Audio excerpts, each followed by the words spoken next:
Hey guys, कैसे हो? मेरा नाम है रजत। तो आज हम देखेंगे रिजर्वेशन वर्सेस कास्ट।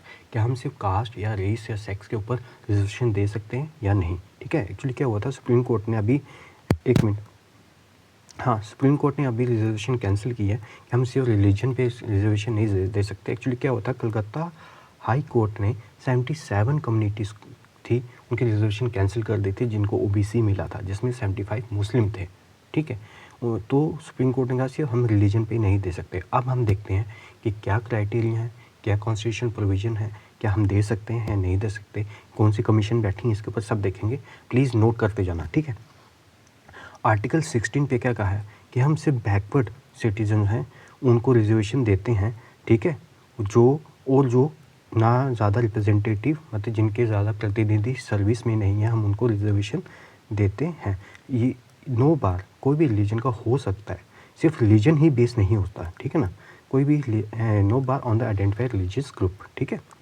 उसके बाद केरला ने 1956 में रिजर्वेशन दी, कर्नाटक ने 1995 में दी थी, और कर्नाटका ने एक कमेटी फॉर्म की थी, कमीशन, जिसके बाद चिन्नप्पा रेड्डी थी कमीशन। उसने कहा था कि जो मुस्लिम है ना, वो अभी सोशली बैकवर्ड है, ठीक है ना, उनको हम सोशली बैकवर्ड कर सकते हैं। और याद रखना, ये वाली 2006 में राजेंद्र सच्चर कमेटी मनमोहन सिंह ने बैठाई थी। उन्होंने कहा था कि उन्होंने ये फाउंड किया कि मुस्लिम जो है वो उनकी रिप्रेजेंटेशन बड़ी कम है सर्विस में, अभी तक जो उनको बेनिफिट बैकवर्ड क्लास का नहीं मिला है, ठीक है। अब चलते हैं आगे।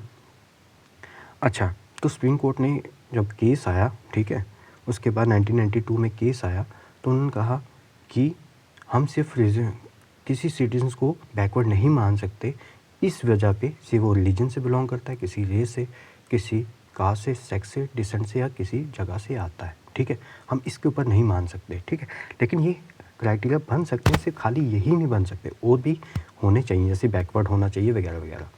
अब एक एससी का यहाँ पे आया प्रॉब्लम। एससी की प्रॉब्लम क्या आई कि एससी जो कोटा था वैसे हिंदुओं को था, हिंदुओं में जब कास्टिज्म ज़्यादा था, दलित को ज़्यादा दबाया जाता था, इसलिए एससी कोटा इनको दिया गया, ठीक है।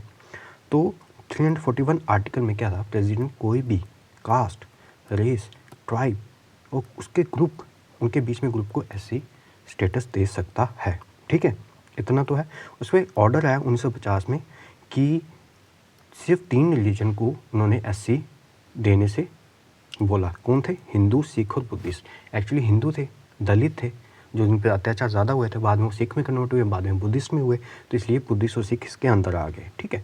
अब एक यूनिक केस आया, कॉबलर था एक, जिसने क्रिश्चियन में कन्वर्ट हुआ था, जिसका नाम ससोई था।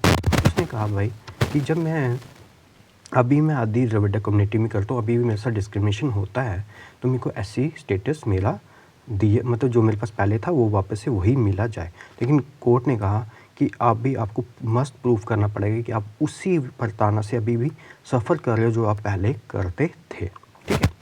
उसके बाद 1996 पर पीवी नरसिम्हा राव गवर्नमेंट आई, उसने बिल बैठाया कि ताकि हम इनको भी इंट्रोड्यूस कर पाएँ, ठीक है, लेकिन नहीं हुआ। उसके बाद 2007 में जस्टिस रघुनाथ मिश्रा की कमीशन बैठाई गई। उन्होंने क्या कहा?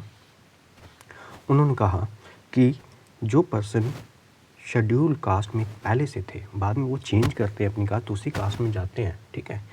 जो सिख हो गए या क्रिश्चियन हो गए या मुस्लिम हो गए, तो उनकी जो स्टेटस है ना, उनमें कोई चेंज नहीं आता, वो अभी उतनी पड़ताना झेलते हैं, इसलिए हमें उनको देना चाहिए। बाद में ये डिस्प्यूट हो गया इसके ऊपर, रिपोर्ट के ऊपर, ठीक है।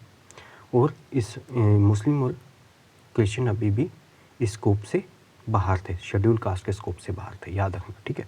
उसके बाद क्या हुआ, कोर्ट ने फिर इन्होंने कमीशन बैठाई, कौन सी? बाला कृष्ण कमीशन बैठाई इन्होंने। अब उसकी रिपोर्ट आएगी कब?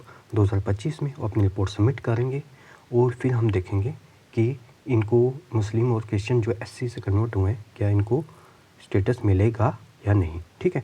उसके बाद एक और है, देखो इन्होंने जो सेंटर ने थे ना, सुप्रीम कोर्ट में केस आया था 2004 में वापस, इन सेंटर ने कहा था हम रघुनाथ मिश्रा कमीशन को नहीं मानते हैं, उन्होंने अलग से नई कमीशन बैठाई। अभी उनकी रिपोर्ट आएगी, फिर देखेंगे क्या होता है। होप करता हूँ आपको अच्छा लगा हो। प्लीज़ जब आपको अच्छा लगा ना यार, शेयर कर दो यार, व्यूज़ कम आ रहे हैं, शेयर कर दो और चैनल ग्रो हो ताकि मेरी मेहनत का फल मिले। Thank you.